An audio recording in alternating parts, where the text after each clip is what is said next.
వ్రతశాల ఇది నా యేసు నివసించశాల. దేవునికి స్తోత్రములు కలుగునుగాక, దేవునికి మహిమ కలుగునుగాక.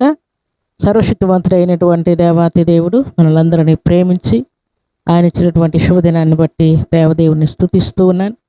మీ అందరికీ యేసుక్రీస్తు నామములో శుభములు వందనములు తెలియజేస్తున్నాను. ప్రియులారా, ఈ ఉదయకాల సమయంలో సర్వాధికారి మనకిచ్చినటువంటి శ్రేష్టమైన సమయాన్ని బట్టి దేవదేవుని స్తుతిస్తూ ఉన్నాను.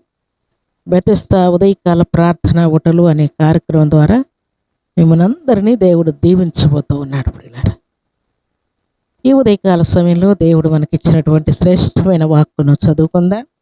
హోషేయ గ్రంథము 6వ అధ్యాయం 6వ వచనాన్ని చదువుకుందాం.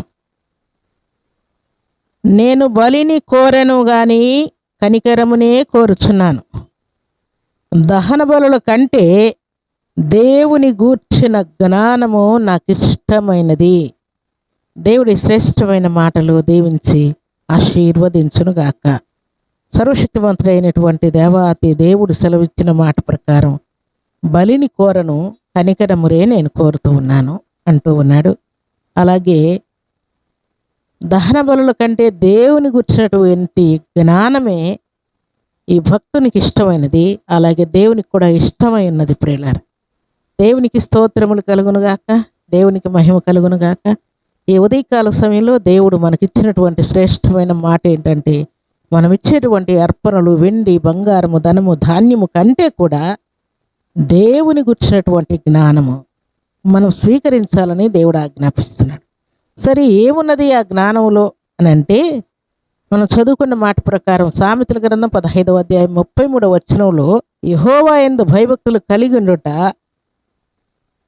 జ్ఞానాభ్యాసమునకు సాధనమని కూడా వ్రాయబడి ఉన్నది. ప్రియులారా, దేవుని సన్నిధానంలో చేరిన దేవుని బిడ్డలు ఎవరు జ్ఞానవంతులు అంటే, యెహోవా యందు భయము కలిగి, భక్తి కలిగి, విశ్వాసము కలిగి, స్థిరపరచబడి దేవుని ఆజ్ఞానుసారంగా జీవించటానికి ఎవరు ప్రయత్నం చేస్తూ ఉంటారో వారు జ్ఞానవంతులని దేవుడు ఆజ్ఞాపిస్తున్నాడు.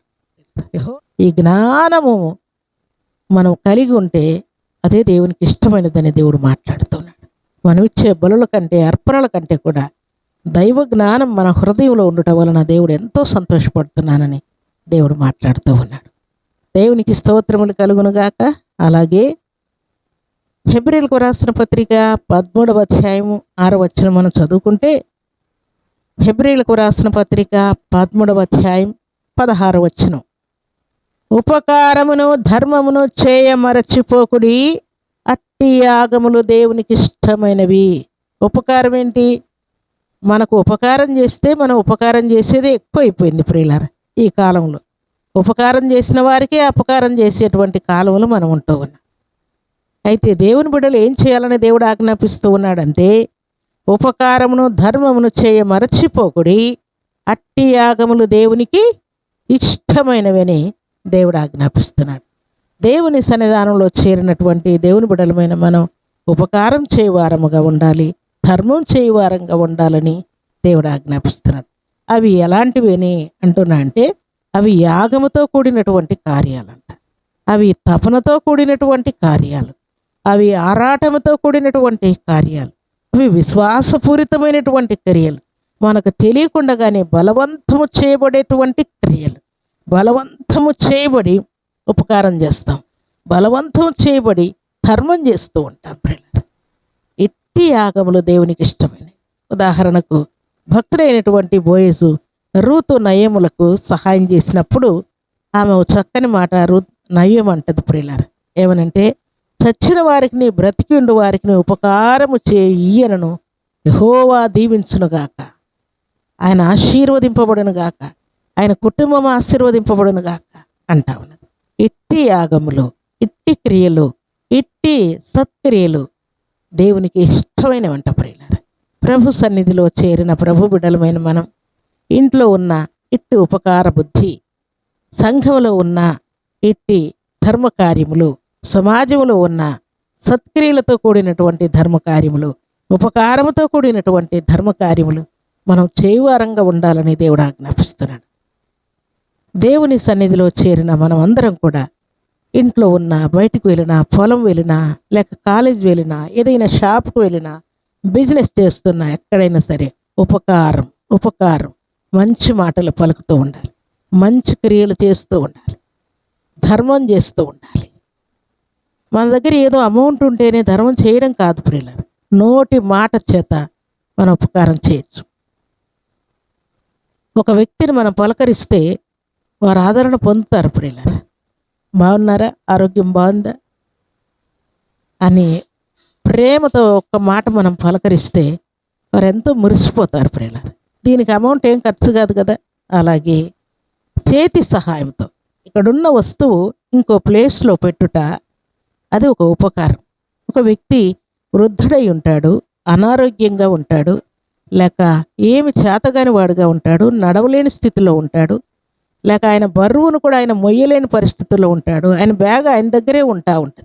ఇలాంటి పరిస్థితుల్లో చేతి సహాయము చేత మన ఉపకారం చేయొచ్చని దేవుడు మాట్లాడుతున్నాడు. ఇలాంటి కార్యాలు అడుగడుగున మనం చేయొచ్చు ప్రియులారా.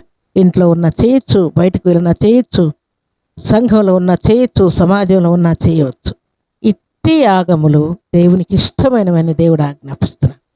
ఈ ఉదయకాల సమయంలో దేవుని బిడ్డలమైన మనం అందరం కూడా బలిని కోరక కనికరముని కోరుదుముగాక. దహన బలుల కంటే దైవ జ్ఞానమును దేవుడు ఎక్కువగా ఇష్టపడుతున్నాడన్న సత్యాన్ని జ్ఞాపకం తెచ్చుకొని దైవ జ్ఞానమును మనం పొందుదుముగాక. ఈ ఉదయకాల సమయంలో కింద మాట మనం చదువుకున్న మాట ప్రకారం ఉపకారమును ధర్మమును చేయక మరచిపోకుడి, అట్టి యాగములు దేవునికి ఇష్టమైనవి అన్న మాట ప్రకారం ఇక మీదట మనం అపకారం కాకుండా ఉపకారం చేయవారంగా ఉందముగాక. ఇక మీదట మనము అధర్మము కాక ధర్మము చేయవారంగా ఉందముగాక. ఇట్టి యాగములన్నీ కూడా దేవునికి ఇష్టమైనవన్న సత్యాన్ని మనం జ్ఞాపకం చేసుకొని దేవునికి ఇష్టమైన కార్యాలు చేసి దేవుని యొక్క దీవెనను మనం పొందేవారంగా ఉండాలని దేవుడు ఆజ్ఞాపిస్తూ ఉన్నాడు.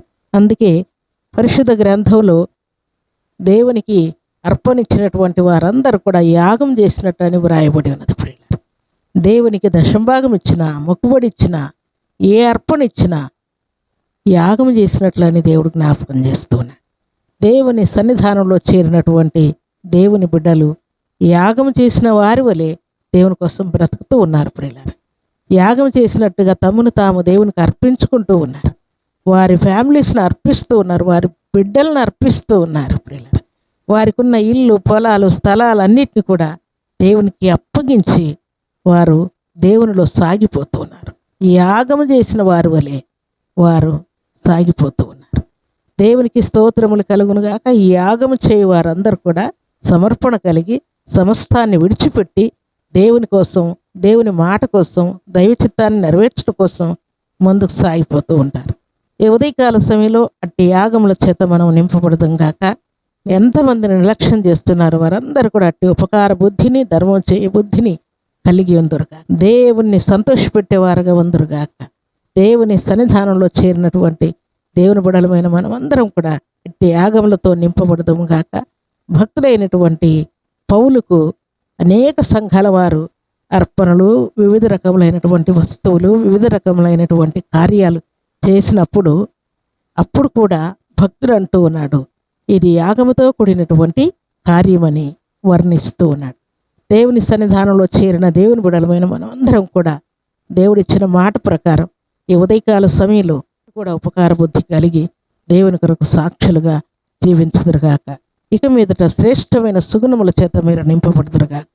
ప్రతి విధమైన అపవాది క్రియలు, లోభత్వము లేక ఇంకా సాతాను సంబంధమైన క్రియలు ఏమేమి ఉన్నాయో అవన్నీ కాల్చబడునుగాక. దైవ చిత్తమును కంప్లీట్గా మీరు నెరవేర్చుదురుగాక. దేవుని యొక్క ఆశీర్వాదములు మీరు సమృద్ధిగా అనుభవించుదురుగాక. మీకున్నటువంటి సకలమైనటువంటి ఎయిడ్స్ వ్యాధి, క్యాన్సర్ వ్యాధి, షుగర్ వ్యాధి, థైరాయిడ్ వ్యాధి, చికెన్ గున్య వ్యాధి, రక్తస్రావ రోగము, గడ్డలు, కురుపులు, పుండ్లు, బ్రెయిన్ ప్రాబ్లము, అలాగే హార్ట్ ప్రాబ్లము, ఇంకా ఏ ప్రాబ్లం వాటన్నిటిని కూడా యేసుక్రీస్తు నామములో దేవుడు తొలగించబోతూ ఉన్నాడు. పరిపూర్ణమైనటువంటి శాంతి, సమాధానం, సమృద్ధిగా దేవుడు మీకు ఇస్తూ, అలాగే ఉపకార బుద్ధిని, ధర్మం చేసే బుద్ధిని కూడా దేవుడు ఈ ఉదయకాల సమయంలో మీ అందరికీ దేవుడు అనుగ్రహించబోతున్నాడు. అలాంటి కృపా భాగ్యం ఈ ఉదయకాల సమయంలో సర్వాధికారి సమృద్ధిగా మనందరికి అనుగ్రహించి ఆశీర్వదించునుగాక. ఆమేన్. ప్రార్థన చేసుకుందాం. భూమి ఆకాశములను కలుగు చేసిన మా తండ్రి, మీకు స్తోత్రాలు. ఉదయకాల సమయంలో మీ సన్నిధిలో ప్రార్థిస్తూ ఉన్నానయ్యా. మీకు కృతజ్ఞతలు చెల్లిస్తూ ఉన్నాను. మీరు ఇచ్చిన మాట ప్రకారం కనికరమునే కోరే దేవుడు తండ్రి, మీ స్తోత్రాలు. దహన బలుల కంటే తండ్రి దైవ జ్ఞానమే మీకు ఇష్టమని మీరు మాట్లాడారు. మీకు స్తోత్రాలు. భక్తులు అలాగున దైవ జ్ఞానమునే ఇష్టపడ్డారు తండ్రి. అలాగ మీ సన్నిధిలో చేరి ఈ మాటలు విన్న బిడ్డలందరూ కూడా తండ్రి దైవ జ్ఞానము కలిగి మీ కొరకు సాక్షులుగా ఉండునట్లు, యెహోవా యందు భయభక్తులు కలిగి ఉంట జ్ఞానమునకు మూలమని మరి సెలవిచ్చిన మాట బిడ్డల జీవితాల్లో నెరవేర్చబడను కాక. అలాగే ధర్మం చేయక తండ్రి ఉపకారం చేయక ఎంతమంది నిర్లక్ష్యం చేశారో ఇక మీదట ధర్మం చేయవారుగా, ఉపకార బుద్ధి కలిగిన వారుగా మీ బిడ్డలు తండ్రి మీ కొరకు బలమైన సాక్షులుగా ఉండునట్లు, అట్టి యాగములు దేవునికి ఇష్టమైనవన్న సంగతిని మీ బిడ్డలు గ్రహించినట్లు కరుణ చూపమని ప్రార్థిస్తూ, వారుకున్నటువంటి ఎయిడ్స్ వ్యాధి, క్యాన్సర్ వ్యాధి, షుగర్ వ్యాధి, థైరాయిడ్ వ్యాధి, చికెన్ గున్య వ్యాధి, ప్రతి విధమైన బలహీనతలన్నింటినీ గద్దిస్తూ ఉన్నాను. వారికి ఉన్నటువంటి తండ్రి రక్తహీనతను గద్దిస్తూ ఉన్నాను. వారికి ఉన్నటువంటి తండ్రి కణాలు తగ్గిపోయాయని, ఆపరేషన్లు చేయాలని, బిడ్డలు లేరని ఎంతమంది వేదనలు ఉన్నారు. వారందరికీ శుభం కలుగును గాక. ఇప్పుడే ఈ క్షణం మీ బిడ్డలకు నెమ్మది కలుగును గాక. మీ శాంతి, మీ సమాధానం సమృద్ధిగా మీ బిడ్డలకు అనుగ్రహించబడును గాక. అలాగే తండ్రి ఎవరైతే తండ్రి వ్యాధితో, బాధతో, బలహీనతతో ఉన్నారో, జ్వరాలతో ఉన్నారో, తలనొప్పితో ఉన్నారో, మరి ఆపరేషన్ కోసం సిద్ధపడుతూ ఉన్నారో తండ్రి, ఎంతమంది ఇట్టి శోధనలతో ఉన్నారో, దురాత్మ శక్తులతో పీడింపబడుతూ ఉన్నారు, వాయు జబ్బులతో ఉన్నారు, కృంగి ఉన్నారు, అలసి ఉన్నారు, వారందరి ప్రాణములు యేసుక్రీస్తు నామములో తెప్పరిల్లును గాక. ఈ ఉదయకాల దీవెనల ఆశీర్వాదములు సమృద్ధిగా మీ బిడ్డలందరూ అనుభవించుదరుగాక. మీకు స్తోత్రాలు తండ్రి. ఉదయకాల దీవెనల ఆశీర్వాదం ప్రతి బిడ్డకు అనుగ్రహించి ఈ దినం బర్త్డేలు, మ్యారేజ్ డేలు జరుపుకున్న బిడ్డలకును దీవెన ఆశీర్వాదం శుభం దయచేయమని యేసుక్రీస్తు అతి పరిశుద్ధమైన నామములో స్తుతించి ప్రార్థించి వేడుకుంటున్నాము తండ్రి. ఆమేన్.